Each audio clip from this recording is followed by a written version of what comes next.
For me, the essence of what scientists do is not maths or experiments, abstract thought, or even applying for research funding, but asking questions. Newton wanted to know why things fell to the ground. Darwin, why animals were different in different places. I'm on my way to talk to Stephen Hawking about some of the questions we are both still asking. I want to ask him his views on evolution. As a physicist, does he think that the origin of life on Earth is just a happy coincidence? The existence of the Earth and the properties that made it possible for biological life to develop depend on a very fine balance between the so-called constants of nature.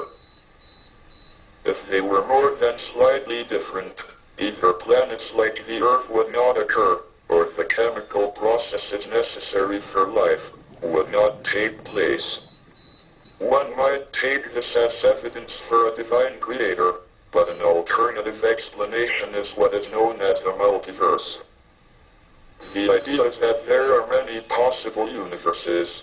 Only in the small number of universes that are suitable will intelligent beings develop and be able to ask the question, why is the universe so carefully designed? What happened before the Big Bang? What happened before the origin of space and time? In Newton's theory, time was separate from space and ran from the infinite past to the infinite future.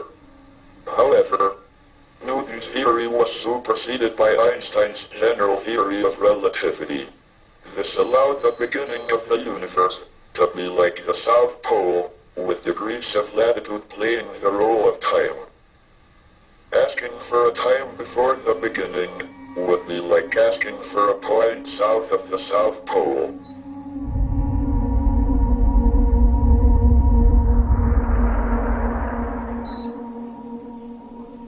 Can one assume that insects and bacteria will survive us if our so-called intelligence leads us to destroy ourselves by nuclear war or other disasters?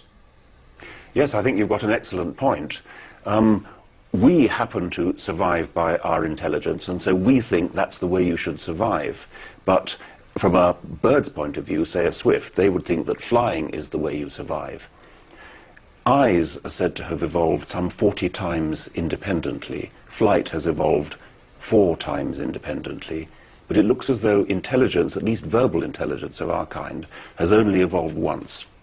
And so that might suggest that it's a pretty esoteric way of surviving. It seems to work very well for us, of course, and we're doing very well. We're overpopulating the planet with it. But if we go too far with it and destroy ourselves and destroy much of life, then of course you're right that other ways of survival will take over, bacteria prominent among them.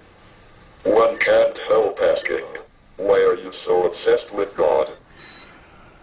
Well, I noticed that you brought up the question of God and I didn't. When you ended A Brief History of Time with For Then We Shall Know the Mind of God, I suspect that you were using God in a sort of Einsteinian sense, a euphemism for the mystery at the root of the universe, that which we don't understand. But most people use the word God for a person, God as an answer to scientific questions.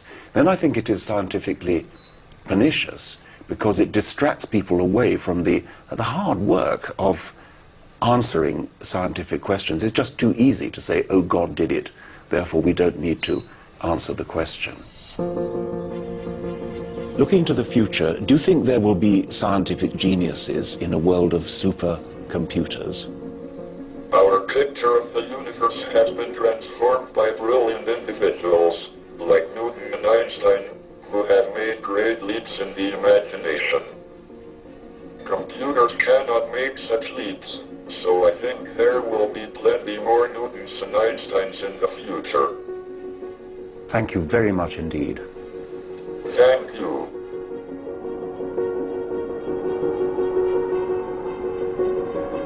In the not too distant future, there are certainly going to be major problems. Problems about climate change. Problems about increasing density of population.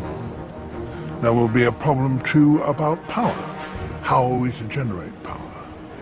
Science will produce the answer. What the answer will be, I don't know.